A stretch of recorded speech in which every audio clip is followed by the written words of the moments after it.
দয়াময় তুমি মাফ করো আমায়, মাফ করো আমায়।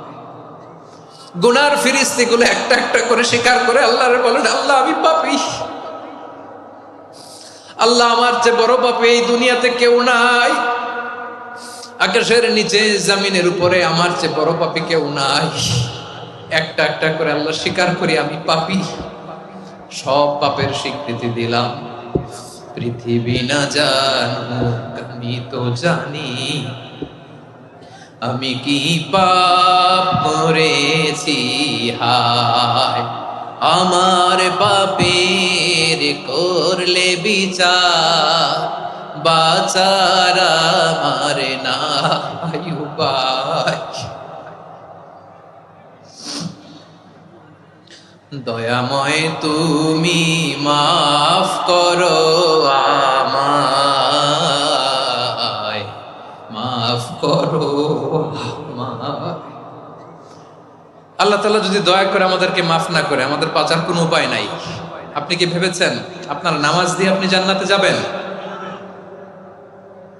আপনি তাহাজ্জুদ গুজার, সেজদা দিতে দিতে কপালে দাগ ফেলেছেন, এটা আপনারা জান্নাতে নেবে না? আপনি এলাকার সবচেয়ে বড় হাতেম তাই দানশীল, এই দানের ভরসায় বসে আছেন, কশিন কালো না। আমাদের নামাজ, আমাদের রোজা, আমাদের ইবাদত, এগুলোকে মিজানের পাল্লায় উঠালে কোনো ওজনই হবে না। তবে আমাদের একটা কৌশল জানা আছে, আমরা আল্লাহর রহমতের ভিখারি। আমরা সেদিন আগেই গুনার স্বীকৃতি দিয়ে দেব। আমরা বলবো, আল্লাহ তুমি প্রশ্ন করার আগে তোমার একটা কথা বলি, আমারে কিছু জিজ্ঞেস করো না, আমি সব করেছি। এমন কোন পাপ নাই যে পাপ আমারে দিয়ে হয় নাই। তোমার রহমত দিয়ে তুমি জান্নাতে পাঠাবা, তোমার দয়ায় জান্নাতে যেতে চাই, আমল দিয়ে না। পারবেন বলতে? কিয়ামতের দিন আমরা বলবো, আল্লাহ আমার আমল দিয়ে জান্নাত চাই না, আমি তোমার দয়া দিয়ে জান্নাত চাই। তোমার দয়া ছাড়া আমার কোনো উপায় নাই। কারণ আল্লাহ যদি বিচার করে, বাঁচার কারো উপায় নাই। আল্লাহ যদি বলে ফেলেন তুই এটা করলি কেন, ওখানে গেলি কেন, কোরআনে 1000 বার নিষেধ করলাম তারপরেও এই পাপে জড়ালি কেন, এরকম প্রশ্ন ছুড়ে দিলে আমার উত্তর আছে? বাঁচার কোনো উপায় আছে? রোজ হাসরে হে আল্লাহ আমার করোনা বিচার, আল্লাহ করোনা বিচার, বিচার চাহি না তব দয়া চাই, এ গুনাহগার করোনা বিচার। আপনার আমল দিয়ে জান্নাতে যাবেন? কি দিয়ে যাবেন? আল্লাহর দয়া দিয়ে। আল্লাহর রহম আর দয়া ছাড়া কেউ জান্নাতের চেহারাও দেখতে পাবে না। বরিশাল বিভাগের প্রতি আগে থেকেই আমার আলাদা একটা টান।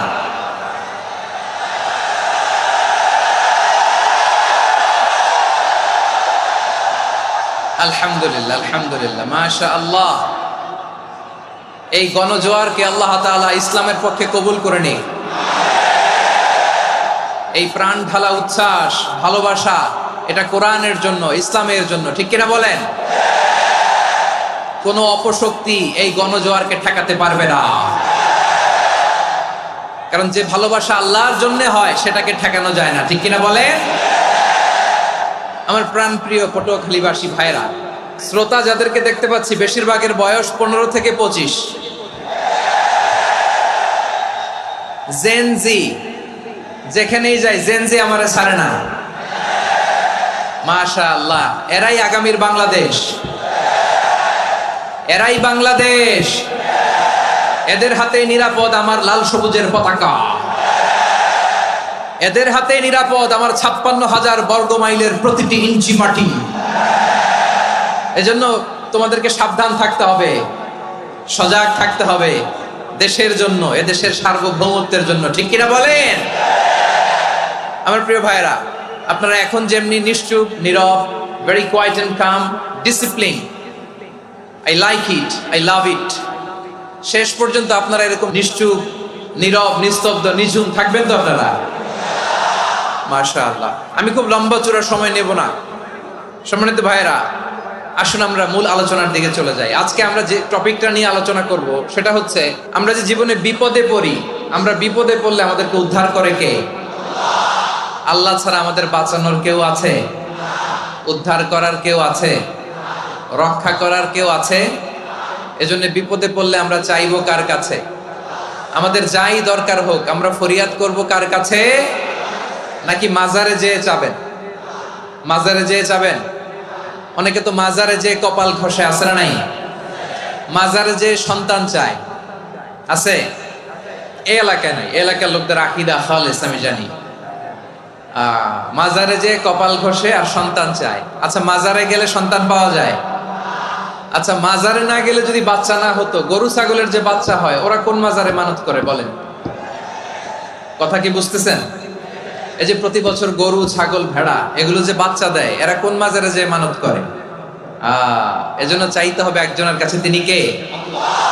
আমার প্রিয় পটুয়াখালীবাসী, মাজার জিয়ারত করা সুন্নাহ। আমরা মাজার জিয়ারত করব, আল্লাহ ওয়ালাদের কবরে যাব, আমরা সেখানে যে সালাম দিব, দোয়া করব, নিজের জন্য করব, কবরে শুয়ে থাকা মাইয়েতের জন্য করব, পুরো মুসলিম উম্মার জন্য করব। কিন্তু কবরে যিনি শুয়ে আছে ওই বাবার কাছে সন্তান চাওয়া যাবে?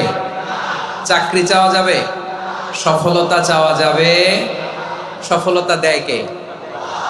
সবাই বলেন নাই, আওয়াজ করে বলেন, সফলতা দেওয়ার মালিক কে?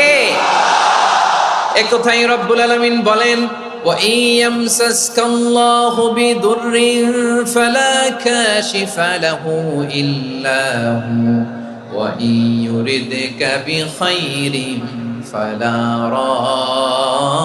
রাদ্দা লিফাদলি يصيب به من يشاء من عباده وهو الغفور الرحيم الله أكبر আল্লাহ বললেন, ওয়া ইয়ামসাসকাল্লাহু বিদুররিন ফালা কাশিফা লাহু ইল্লা হু। আল্লাহ যদি তোমাকে কোনো বিপদ স্পর্শ করায়, আল্লাহ যদি তোমারে কোনো বিপদে ফেলে দেয়, ওই বিপদ থেকে উদ্ধার করার তিনি ছাড়া আর কেউ নাই। জোরে বলেন ঠিক কিনা? তিনি যদি কোনো বিপদে ফেলেন, তিনি ছাড়া বিপদ থেকে উদ্ধার করার কেউ নাই। আর তিনি যদি তোমার প্রতি কোনো অনুগ্রহ করতে চান, ওই অনুগ্রহ ঠেকিয়ে দেওয়ার ক্ষমতাও কারো নাই। আল্লাহ যদি আপনার সফলতা দিতে চায়, পৃথিবীর কোনো শক্তি ওই সফলতাকে থামাতে পারে? এজন্য আল্লাহ বললেন, খবরদার, চিন্তার আকীদা খালিস করে নাও। ওয়া ইয়ামসাসকাল্লাহু বিদুররিন ফালা কাশিফা লাহু ইল্লা হু। আল্লাহ বিপদে ফেললে বিপদ থেকে উদ্ধার করার কেউ থাকে না। আর আল্লাহ যদি তোমার প্রতি দয়া দেখাতে চান, অনুগ্রহ করতে চান, ওই অনুগ্রহকে প্রতিরোধ করার মতো ক্ষমতা কারো নাই। তিনি তার বান্দাদের মধ্য থেকে যাকে ইচ্ছা তাকে দেন, যত ইচ্ছা তত দেন। তিনি ক্ষমাশীল, তিনি মেহেরবান। সুবহানাল্লাহ। তিনি ক্ষমাশীল, তিনি মেহেরবান। তাহলে এই আয়াত থেকে আমরা বুঝতে পারলাম, আমরা যদি বিপদে পড়ি আমাদেরকে কেউ বাঁচাতে পারে না। আমার বাবা আমারে বাঁচাতে পারে? হ্যাঁ? আমার মা আমাকে বাঁচাতে পারে? আমার বন্ধু আমারে বাঁচাতে পারে? আমার দলের কর্মী আমাকে বাঁচাতে পারে? আমার পীর সাহেব আমারে বাঁচাতে পারে? আমার পটুয়াখালীর ভাইয়েরা খেয়াল রাখবেন, বাঁচাতে পারে এক মহান সত্তা, উদ্ধার করতে পারে এক মহান সত্তা। চিৎকার করে বলুন, তিনি কে? আবার আল্লাহ বললেন, আম্মান ইউজিবুল মুত্তাররা ইযা দাআহু ওয়া ইয়াকশিফুস সুআ ওয়া ইয়াজআলুকুম খুলাফাআল আরদ আইলাহুম মা'আল্লাহ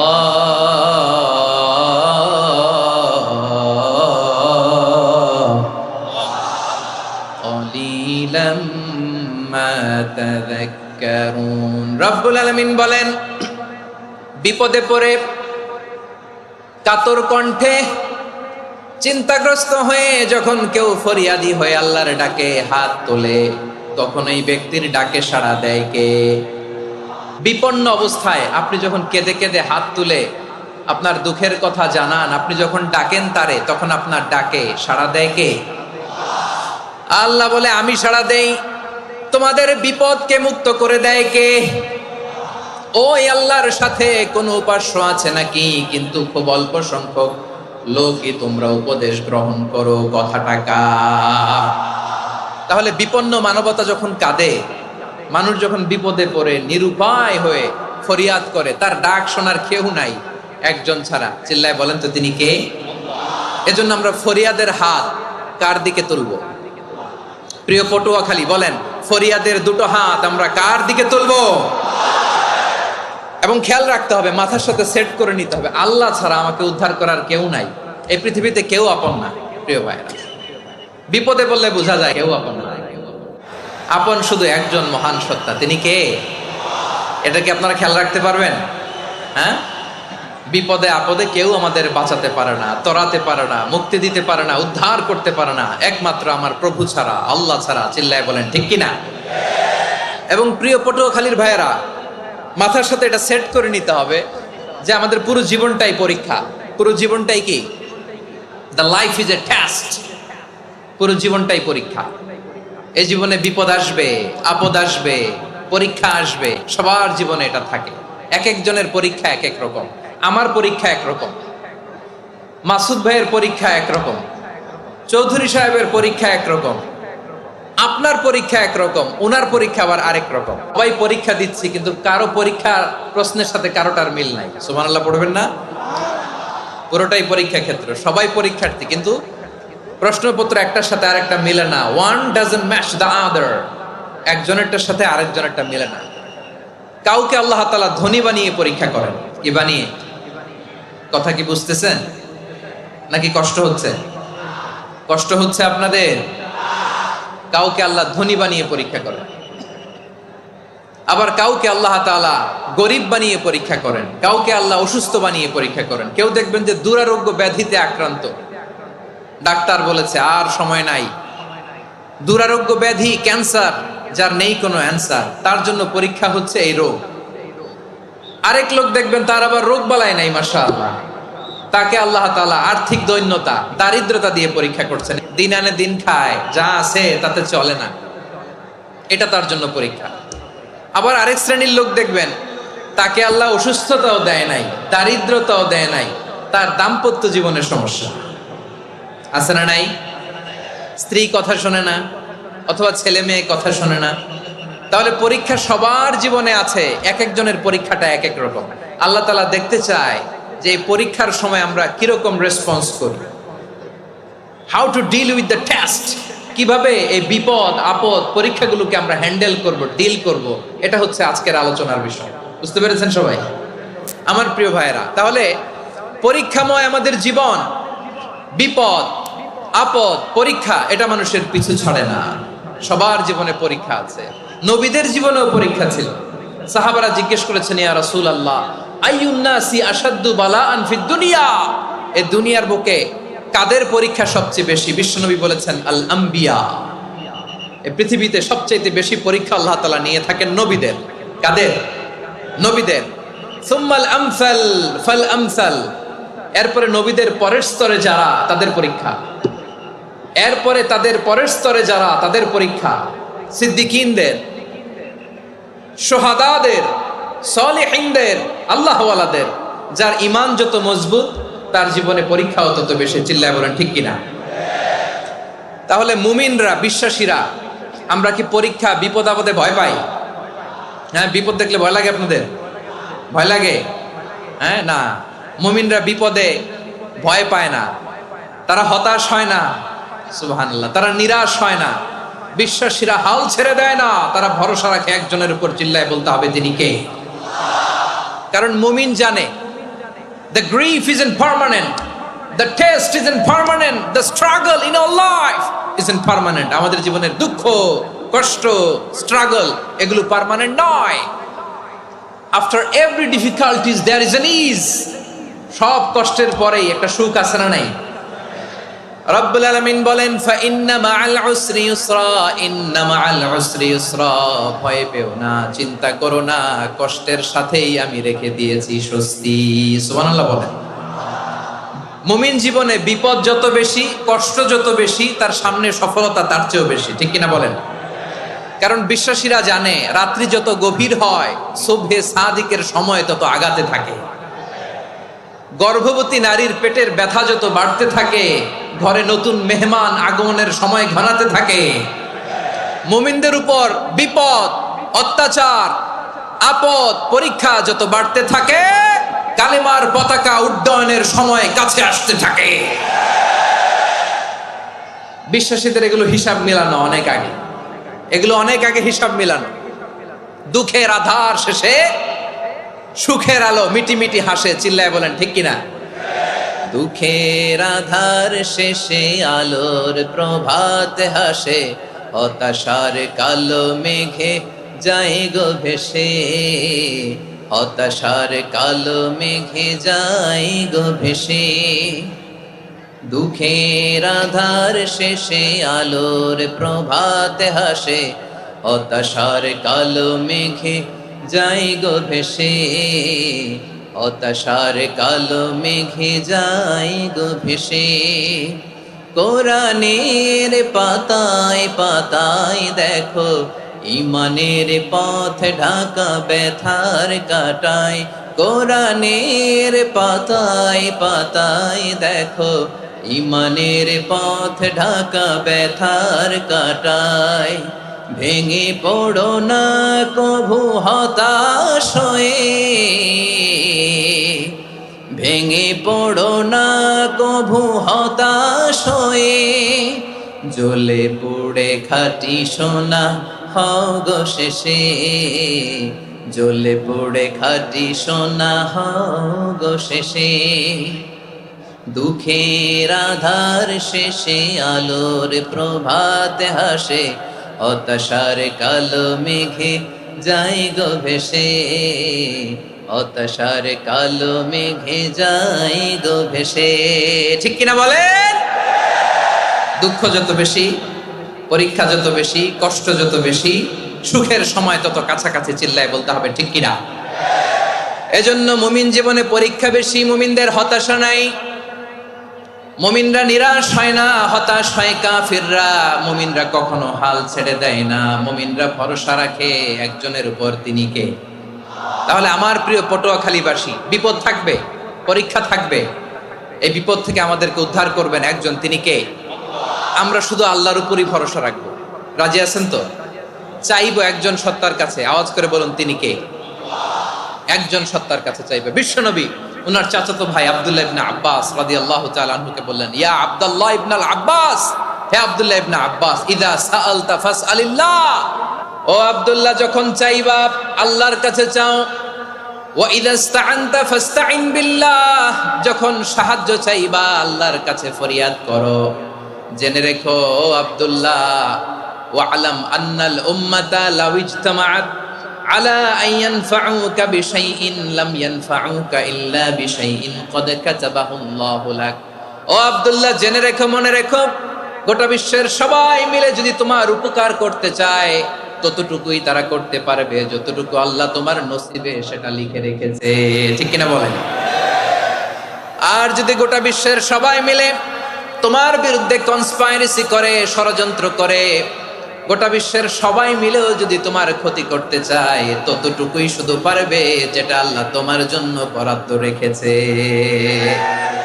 যতটুকু আল্লাহ তাআলা তোমার জন্য বরাদ্দ রেখেছে অতটুকুই ক্ষতি করতে পারবে, আর এক চুল বেশিও করতে পারবে না, কমও করতে পারবে না। চিল্লায় বলেন ঠিক কিনা? এজন্য আমরা চাইবো কার কাছে? সবাই বলেন নাই, আওয়াজ করে বলেন কার কাছে? সব সময় আমরা আল্লাহর কাছে চাইবো, বিপদে আপদে, সুখে দুঃখে, সচ্ছল অবস্থায় অসচ্ছল অবস্থায়, পরাজয়ের সময় বিজয়ের সময়, সব সময় আমরা ভরসা রাখবো কার উপর? সবাই বলুন। একদল লোক আছে যারা বিপদে পড়লে আল্লাহরে ডাকে, আছে না নাই? পটুয়াখালীতে মাশাআল্লাহ নাই। বিপদ আসলে আল্লাহরে ডাকে, বিপদ নাই আল্লাহও নাই। বিপদে পড়লে নামাজ পড়ে, বিপদও নাই নামাজও নাই। বিপদে পড়লে জিকির করে, বিপদ যখন চলে যায় ওদের জিকিরও বন্ধ হয়ে যায়। এরকম আছে না নাই? কিছু লোক দেখবেন পরীক্ষা আসলে নামাজ পড়ে, আছে আছে। জেনজি আওয়াজ করো, এরকম আছে? এই কমন পড়ে গেছে, কমন পড়ছে। দেখবেন পরীক্ষার সময় নামাজ পড়ে, পরীক্ষাও নাই নামাজও আছে। কিছু লোক আছে অসুস্থ হলে আল্লাহরে বড্ড ভালোবাসে, আল্লাহরে খুব ডাকে। অসুস্থ হইলে অসুস্থতাও নাই, আল্লাহ স্মরণও নাই। দেখবেন কিছু লোক নির্বাচন আসলে খুব আল্লাহ আল্লাহ হয়ে যায়। তখন দেখবেন মাথার মধ্যে হেজাব লাগায়, পাঞ্জাবি লাগায়, আল্লাহ আল্লাহ হয়ে যায়। নির্বাচনও নাই, এরপরে আল্লাহর কথাও নাই। আছে না নাই?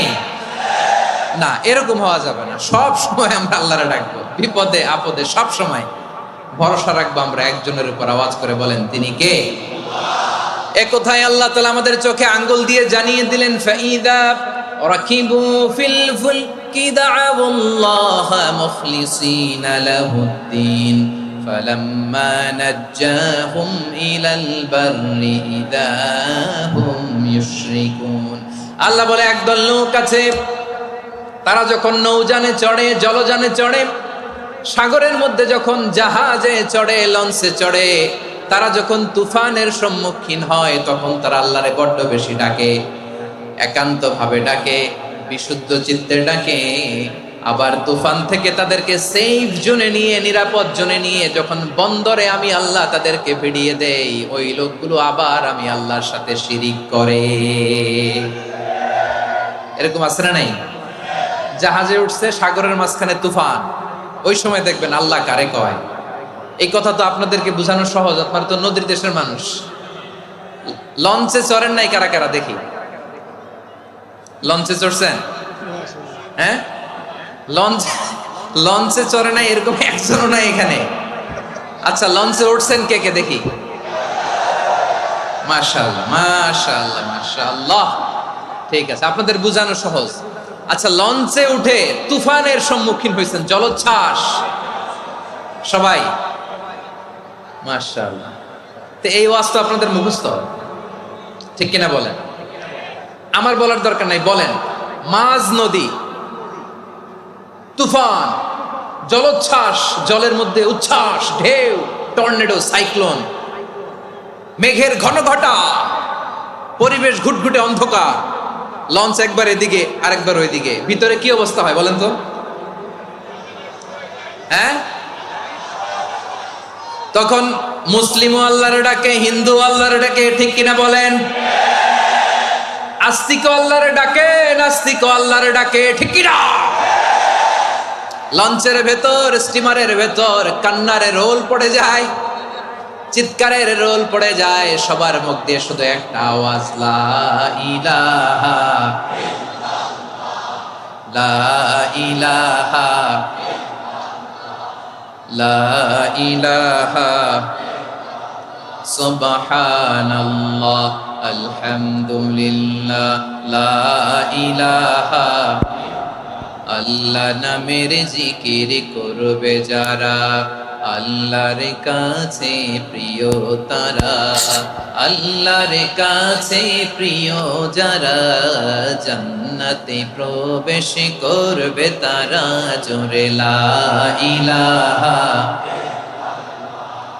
লা ইলাহা ইল্লাল্লাহ, লা ইলাহা ইল্লাল্লাহ, মুহাম্মাদুর রাসূলুল্লাহ সাল্লাল্লাহু আলাইহি ওয়াসাল্লাম। আমার প্রিয় পটুয়াখালীবাসী, তাহলে লঞ্চের ভেতরে যখন আমরা তুফানের মধ্যে পড়ি, তখন সবাই মিলে আমরা একটা নামের জিকির করি। নামটা কার? মুসলমানেরাও ডাকে, হিন্দুরাও ডাকে, আস্তিকও ডাকে, নাস্তিকও ডাকে, সবাই ডাকে একজনকে, তিনি কে? আবার দেখবেন ওই আল্লাহ তুফানের পরে, ঝড়ের পরে ওই লঞ্চটাকে যখন সদর ঘাটে ফিরিয়ে দেয়, আবার আমরা নাফরমানি শুরু করে দেই। সে কোথায় আল্লাহ বললেন, ফাইদা রাকিবু ফিল ফুলকি দা'আবুল্লাহা মুখলিসিনা লাহুদ্দিন ফালাম্মা নাজ্জাহুম ইলাল বাররি ইযা হুম ইউশরিকুন।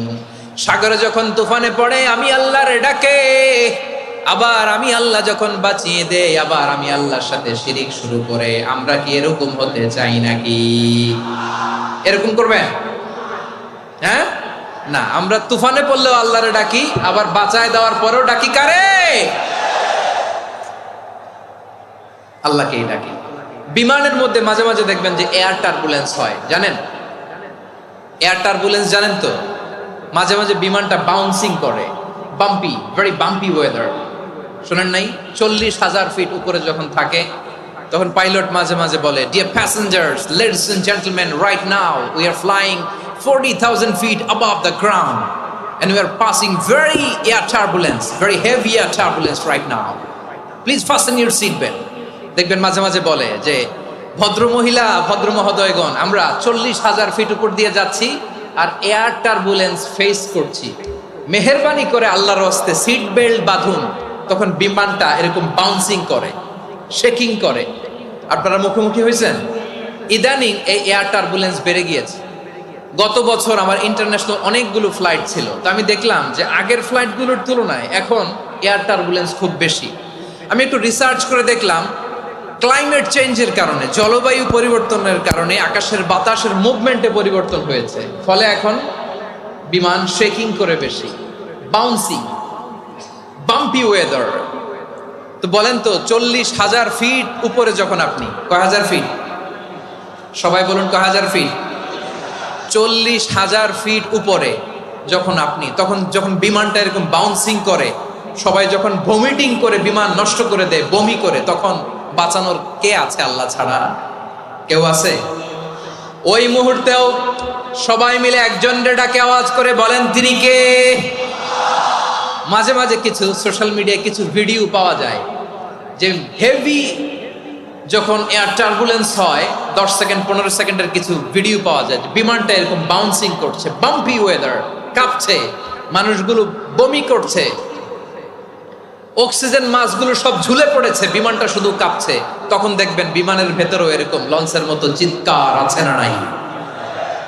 বিমানের ভেতরেও তখন চিৎকার।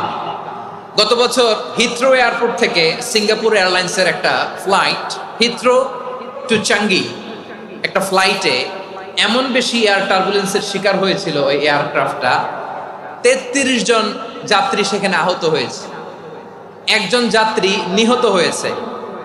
কেবিন ক্রুজ, এয়ার হোস্টেস যারা আছে, একজনের নাক ফেটে, চোখ ফেটে, কপাল ফেটে, ব্লিডিং হয়ে শয়লা। প্রিয় ভাইয়েরা, ওই 40,000 ফিট উপরে বিমানটা যখন কাঁপবে, তখন আমাদেরকে আল্লাহ ছাড়া আর কেউ বাঁচানোর আছে? এত আসতে বললে হবে? ওই কঠিন মুহূর্তে আমার বাবা আমারে বাঁচাতে পারে, আমার বন্ধু আমারে বাঁচাতে পারে। এই গ্রাউন্ডে, জমিনের বুকে আমার প্রোটোকল, আমার ক্ষমতা, আমার দাম্ভিকতা, কোনো কিছু আমারে বাঁচাতে পারে একজন ছাড়া। চিল্লায় বলতে হবে, তিনি কে? সে আল্লাহ বললেন, গোলাম, আমি বিপদের সময় ঠিকই তোমাদের বাঁচিয়ে দেই। ওই বিমানের ভেতরে 40,000 ফিট উপরে যখন তোমরা এয়ার টার্বুলেন্সের শিকার হও, তখন নাস্তিকও আল্লাহরে ডাকে, হিন্দু আল্লাহরে ডাকে। জোরে বলেন ঠিক কিনা? আবার বিমানটা যখন শান্ত হয়ে যায়, একটু পরেই বিমানের স্ক্রিনের মধ্যে হিন্দি সিনেমা খোঁজে। বিমানের স্ক্রিনে কিন্তু বিশাল ওখানে আফলাম, ফিল্মের একেবারে বোঝাই করা। বিমানটা শান্ত হলে আবার হিন্দি সিনেমা দেখা শুরু করে। একটু আগে ডাকছিল কারে? কারে? দেখবেন বাংলাদেশে আমাদের ক্রিকেটাররা যখন অন্য কোনো দেশের সাথে খেলে, অনেক সময় এমন হয়, বল বাকি একটা, রান দরকার 6টা। বল বাকি কয়টা? পটুয়াখালী বোঝে নাই বোধহয়। বল বাকি কয়টা? রান দরকার। আপনি দেখবেন ক্যামেরাম্যান তখন গ্যালারিতে খালি দেখায় দর্শকদের যে কি অস্থিরতা। হিপ হপ স্টাইলের মেয়েটা, যে মেয়েটার ওড়না এতক্ষণ ছিল গলায়, এতক্ষণ কইছিল, ওই মেয়েটা দেখবেন ওড়নাটা টেনে মাথায় দিয়ে এরকম মুনাজাত ধরতেছে, আল্লাহ আল্লাহ, একটা সক্কা, আল্লাহ আল্লাহ, আমার লাল সবুজের পতাকারে তুমি অপমানিত কইরো না আল্লাহ, ইন্ডিয়ার সাথে আমাদের খেলা আল্লাহ আল্লাহ, একটা ছক্কা, একটা একটা। পুরো পুরো খেলা জুড়ে এই মেয়ের ওড়না ছিল গলায়, কিন্তু যখন 1 বলে 6 রান দরকার, ওড়না চলে আসছে কোথায়? মাথায়। আবার মুনাজাত আছে না নাই? ঠিকই বাংলাদেশের দামাল ছেলে এমন এক শট মারলো, বল চলে গেল স্টেডিয়ামের বাইরে, ছক্কা, জিতে গেলাম আমরা। পুরো স্টেডিয়াম জুড়ে চিৎকার, হই হুল্লোড়, মৌজ মাস্তি। যেই মেয়েটা মাথার মধ্যে ওড়না দিয়ে এতক্ষণ সুবহানাল্লাহ সুবহানাল্লাহ বলে আল্লাহর কাছে দোয়া করেছে, ওই মেয়ে এখন আবার ওড়না ফেলে দিয়ে নাচা শুরু করে দিয়েছে। তাহলে আল্লাহর ভয়, আল্লাহর প্রতি আস্থা, বিশ্বাস, ভালোবাসা, এটা কি ক্ষণিকের জন্য? মানে আমার যখন লাগবে তখন আল্লাহরে ইউজ করবো নাকি? হ্যাঁ, বিপদে আপদে, সুখের সময় দুঃখের সময়, সচ্ছল অসচ্ছল অবস্থায় বিশ্বাসীরা ভরসা রাখে একজনের উপর। চিৎকার করে বলে পটুয়াখালী, তিনি কে? সে আল্লাহ বললেন, গোলাম মনে করো না জাহাজ থেকে সদরঘাটে ভিড়িয়ে দিলাম তুমি নিরাপদ হয়ে গেছো। মনে করো না 40,000 ফিট থেকে সেফ ল্যান্ডিং এর পরে এয়ারপোর্টে নেমে গেলেই তুমি নিরাপদ হয়ে গেছো। ও মিয়া, বিপদ কি শুধু সাগরে আর আকাশে? ঘরের বিপদও, ঘরের ভেতরও বিপদ আসতে পারে কি পারে না? এজন্য সূরা মুলক আল্লাহ বললেন, আমিনতুম মান ফিস সামাই আন ইয়াখসিফা বিকুমুল আরদা ফাইদা হিয়া তামুর। তোমরা কি ভাবছো তোমরা নিরাপদ? সাগরের মধ্যে তুফান, আল্লাহ আল্লাহ ডাকলাম, সদরঘাটে যেয়ে পড়ছে, বাইসে গেছেন তো আপনি। আর পাবে আপনারে আল্লাহ? আল্লাহরে তো সাগরের মাঝখানে তো আল্লাহ আপনারে পাইছিল, আর তো পাবে না। আর পাবে আপনারে? আর আল্লাহ ধরতে পারবে আপনারে? ঘরের ভেতরও বিপদ দিয়ে আটকাতে পারে কে? 5 স্টার 7 স্টার হোটেলের ভেতরও আমাকে বিপদের মধ্যে ফেলে দিতে পারেন কে? আল্লাহ বললেন, তোমরা কি ভেবেছো তোমরা নিরাপদ? আমি চাইলে ল্যান্ডস্লাইডস, ভূমি ধস দিয়ে 1 লক্ষ এক মুহূর্তে নিয়ে যেতে পারি। এক সুনামি দিয়ে থাপ্পড় মেরে 3 লক্ষ সাগরের ভেতরে ঢুকায় দিতে পারি। 1 সেকেন্ডও লাগে না আমার। أم أمنتم من في السماء أن يرسل عليكم حاصبا فستعلمون كيف نذير। আল্লাহ চাইলে আকাশ থেকে পাথর বৃষ্টি নাজিল করতে পারেন কি পারেন না? এই মুহূর্তে এখানে ভূমিকম্প দিতে পারেন কি পারেন না? আচ্ছা, ভূমিকম্প যখন হয় আমাদের কারো হুঁশ থাকে? আপনি মনে করছেন আমরা সাধারণ মানুষ, আমরা দৌড় দেই, আর প্রেসিডেন্ট প্রধানমন্ত্রী ওনারা বুঝি খাটে শুয়ে থাকে? কথা বুঝে নাই বোধহয়। ভূমিকম্প, আর্থকোয়েক যদি হয়, বাঁচার জন্য আমরা কি করি? হয় খাটের তলায়, ডাইনিং টেবিলের নিচে, উপরে শক্ত কিছু আছে এটার নিচে, অথবা ঘর থইয়া দেও, দৌড়। তো প্রধানমন্ত্রী উনি কি করে? প্রেসিডেন্ট উনি কি করে? হ্যাঁ, উনি খাটের মধ্যে যে শুয়ে থাকে নাকি? উনিও দৌড়, সাধারণ মানুষও দৌড়, প্রধানমন্ত্রীও দৌড়, বাড়িওয়ালাও দৌড়, ভাড়াটিয়াও দৌড়, সবাই দৌড়। নাকি ভাড়াটিয়ারা বাড়ি থইয়া দৌড়, বাড়িওয়ালারা আর বেরোয় না? এরকম না। তাহলে যে কোনো মুহূর্তে ভূমিকম্প দিয়ে নাস্তানাবুদ করতে পারে কে? আমার প্রিয় ভাইয়েরা, আমরা নিরাপদ নই, আমরা তার দয়ায় বেঁচে আছি। কার দয়ায়? এজন্য আল্লাহ বললেন, গোলাম যে কোনো মুহূর্তে বিপদ দিয়ে তোমাদেরকে নাস্তানাবুদ করতে পারি। বিশ্বাসী বলে যদি নিজেকে দাবি করো, সব সময় ডাকতে হবে একজন সত্তাকে। বলেন তিনি কে? এই কথা ক্লিয়ার? এই সবগুলো উদাহরণ শেষে সবার কাছে ক্লিয়ার হয়েছে না যে বিপদ থেকে, আপদ থেকে, পরীক্ষা থেকে, ক্যালামিটি থেকে আমাদেরকে কেউ বাঁচাতে পারে না একজন সত্তা ছাড়া। আবারও বলেন তো তিনি কে? ক্লিয়ার? হ্যাঁ, সবাই বুঝতে পারছেন? আচ্ছা, এবার আমরা দেখি বিষ্ণু ইসা ইসলামের জীবনে বিপদ আপদ ছিল কিনা। উনি বিপদ আসলে কিভাবে ডিল করতেন, বিপদ আসলে কোন দোয়া পড়তে হয়, কিভাবে ফরিয়াদের হাত উত্তোলন করতে হয়, কিভাবে রবের দরবারে নতজানু হয়ে ফরিয়াদ করতে হয়, এটা জানার দরকার আছে না নাই? আসুন আমরা বিষ্ণুনবীর জীবনী থেকে দেখি বিপদ আসলে উনি কি করতেন। বিপদ আসলেই প্রথমে বিষ্ণুনবী সাল্লাল্লাহু আলাইহি ওয়াসাল্লাম একটা দোয়া পড়তেন। কি পড়তেন? তিনি পড়তেন, ইন্না লিল্লাহি ওয়া ইন্না ইলাইহি রাজিউন। নিশ্চয় আমরা আল্লাহর জন্য, নিশ্চয় আমরা কার দিকে ফিরবো ভাই? আবার কার দিকে ফিরবো? আওয়াজ করে বলুন তো, আমরা এসেছি কার কাছ থেকে? আবারও ফিরে যাব কার কাছে?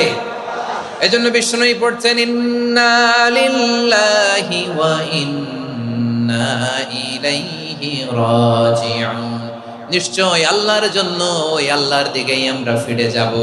তারপরে বিষ্ণুই পড়তেন, আল্লাহুম্মা আজুরনি ফি মুসিবাতি ওয়াখলুফ লি খায়রাম মিনহা। একসাথে প্রথমে পড়তেন ইন্না লিল্লাহি ওয়া ইন্না ইলাইহি রাজিউন, তারপর পড়তেন আল্লাহুম্মা আজুরনি ফি মুসিবাতি ওয়াখলুফ লি খায়রাম মিনহা, মানে আল্লাহ এই যে আমি বিপদে ধৈর্য ধারণ করলাম এটার সব তুমি আমারে দাও, আর যেটা হারালাম এর চেয়ে ভালো কিছু দিয়ে মেকআপ করে দিও, ভালো কিছু দিয়ে বদল করে দিও। সুবহানাল্লাহ পড়েন। তাহলে বিপদ আসলে আমরা কি পড়ব? কথা বলেন। এই যে আমি শুয়েছিলাম, নাশিদ গাচ্ছিল ওরা, এদেশে পরস্পরে দেখা হলে দেয় সালাম, এদেশে আমজনতার হৃদয় জুড়ে পাকালাম, এদেশে বিপদ এলে সর্বজনে সর্বক্ষণে দোয়া পড়ে ইন্না লিল্লাহ। কি পড়ে? সুবহানাল্লাহ সুবহানাল্লাহ সুবহানাল্লাহ সুবহানাল্লাহ। এদেশে আজান শুনে সূর্য ওঠে শহর গ্রামে, এদেশে আজান শুনে সূর্য ডুবে সন্ধ্যা নামে, এদেশে সকল কাজে সবাই বলে বিসমিল্লাহ, এদেশে ভালো কিছু দেখে শুনে হাসি মুখে সবাই বলে মাশা আল্লাহ। সুবহানাল্লাহ পড়েন। তাহলে বিপদ এলে আমরা কি পড়ি? কথা বুঝলে সবাই উত্তর দিতে হবে, বিপদ এলে কি পড়ি? তাহলে বিপদ এলেই আমরা এখন থেকে ইন্না লিল্লাহ পড়ব, নাকি হাই হুতাশ করবেন? একদল আছে হাই হুতাশ করে, হায় আল্লাহ রে মোর কি হইল রে, মুই কি হরমু রে, মুই কমবে জামু রে, আছে না নাই? এরকম বিলাপ করতে নিষেধ করেছেন বিশ্বনবী। কি করব, কই যাব, কি হবে, হায় হায়, এরকম হাহুতাশ আছে না নাই? বিশ্বাসীরা হাহুতাশ করে না, তারা ইন্না লিল্লাহ পড়ে। কি পড়ে মনে থাকবে? আমরা পড়বো ইন্না লিল্লাহি ওয়া ইন্না ইলাইহি রাজিউন। নিশ্চয়ই আমরা আল্লাহর জন্য, আমরা আল্লাহর দিকেই ফিরে যাব। এরপর পড়বো আল্লাহুম্মা আজুরনি ফি মুসিবাতি ওয়াখলুফ লি খায়রাম মিনহা। আল্লাহ আমি যে বিপদে ধৈর্য ধারণ করলাম এটার সওয়াব দিও, আর যা হারালাম তার চেয়ে ভালো কিছু দিয়ে বদল করে দিও। সুবহানাল্লাহ পড়েন। বিশ্ব নবীর হাদিস শুনলেন উম্মে সালামা রাদিয়াল্লাহু তাআলা আনহা, ওনার স্বামী হলো আবু সালামা। মজার ঘটনা খেয়াল করে শুনেন আমার প্রিয় কলিজার টুকরা ভাইয়েরা, কানগুলো খরগোশের কানের মতো খাড়া করে আমার দিকে তাকান। সাইয়্যিদাতুনা উম্মে সালামা রাদিয়াল্লাহু তাআলা আনহা, ওনার স্বামীর নাম আবু সালামা। শ্রেষ্ঠ দম্পতি, শ্রেষ্ঠ ফ্যামিলি। প্রথমে হিজরত করেছিলেন হাবাসায়, পরে হিজরত করেছেন মদিনায়। উহুদ যুদ্ধের পরে ওনার স্বামী আবু সালামা ইন্তেকাল করলো, শহীদ হলো। সুবহানাল্লাহ পড়েন। যখন আবু সালামা ইন্তেকাল করলো, উম্মে সালামা রাদিয়াল্লাহু তাআলা আনহা কেঁদে কেঁদে হয়রান। আর নবীর শিখানো বাণী অনুযায়ী তিনি বারবার পড়ছিলেন ইন্না লিল্লাহ। কি পড়ছিলেন? মুই কই জামু, কি হরমু, এগুলো বলে নাই। কি বলছে? ইন্না লিল্লাহ। যেহেতু বিশ্বনবী বলেছেন কেউ যদি বিপদের প্রথম ধাক্কায় পড়ে ইন্না লিল্লাহি ওয়া ইন্না ইলাইহি রাজিউন, আল্লাহুম্মা আজুরনি ফি মুসিবাতি ওয়াখলুফ লি খায়রাম মিনহা, তাহলে এই বিপদে যে সে যা হারালো তার চেয়ে শ্রেষ্ঠ কিছু দিয়ে আল্লাহ তার বদল দিয়ে দিবে। এই হাদিস শুনে উম্মে সালামা রাদিয়াল্লাহু তাআলা আনহা, ওনার প্রাণ প্রিয় স্বামী আবু সালামার ইন্তেকালের পরে চোখের পানি ছাড়ে আর পড়ে ইন্না লিল্লাহি ওয়া ইন্না ইলাইহি রাজিউন, আল্লাহুম্মা আজুরনি ফি মুসিবাতি ওয়াখলুফ লি খায়রাম মিনহা। বারবার এই দোয়া পড়ে চোখের পানি ছাড়ে, এই দোয়া পড়ে চোখের পানি ছাড়ে, আর মনে মনে বলে আবু সালামার মতো ভালো মানুষ মদিনাতে নাই, আবু সালামার চেয়েও ভালো মানুষ মদিনাতে নাই, তার চেয়ে ভালো মানুষ কি করে আল্লাহ তাআলা আমারে দিবে, তার চেয়ে ভালো মানুষ তো আমি মদিনাতে দেখি না। চোখের পানি দিয়ে বুক ভাসায় আর নবীর হাদিসের উপর আমল করে পড়ে ইন্না লিল্লাহি ওয়া ইন্না ইলাইহি রাজিউন, ইন্না লিল্লাহি ওয়া ইন্না ইলাইহি রাজিউন। পড়তে পড়তে চোখের পানি ছাড়ে আর চিন্তা করে বিশ্বনবী বললেন এই দোয়া পড়লে যেটা হারালাম তার চেয়ে ভালো কিছু দিয়ে আল্লাহ পুরস্কার দেয়। আবু সালামার চেয়ে ভালো মানুষ মদিনার মধ্যে আর কে হতে পারে? কি আজীব তামাশা, কি অবাক করা ঘটনা। কিছুদিন পরে দেখা গেল সাইয়্যিদুল মুরসালিন রাহমাতাল লিল আলামিন স্বয়ং বিশ্ব নবী উম্মে সালামাকে বিয়ের প্রস্তাব পাঠিয়েছে। স্বয়ং বিশ্ব নবী উম্মে সালামা রাদিয়াল্লাহু তাআলা আনহাকে বিয়ের প্রস্তাব পাঠিয়েছেন। উনি রাজি হয়ে গেলেন, বিয়ে হয়ে গেল, উনি হয়ে গেলেন উম্মুল মুমিনিন, আমাদের মা।